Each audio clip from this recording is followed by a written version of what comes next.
Nasib pilu Ibu Farida, ditunggu-tunggu tak kunjung pulang, ternyata ditelan ular piton. Nasib tragis dialami seorang perempuan bernama Ibu Farida. Farida sempat dicari warga karena tak kunjung pulang ke rumah. Ia pun dilaporkan oleh keluarga hilang. Belakangan diketahui, Farida ternyata ditelan ular piton. Farida merupakan ibu rumah tangga yang tinggal di Dusun Tiga Paraja, Desa Kalempang, Kecamatan Pituriawa, Kabupaten Sidrap, Sulawesi Selatan, Sulsel. Ketika itu, Farida turun dari perkebunan Boto Sumereng pada Kamis, 6 Juni 2024, sekitar pukul 9 waktu Indonesia Barat. Korban pergi untuk menjual hasil panennya berupa cabai dan kakao.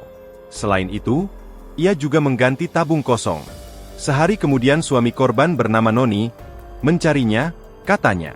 Kemudian, suami korban mencari di area perkebunan tersebut dan menemukan barang-barang Farida. Suami korban kemudian meminta tolong warga desa mencari istrinya.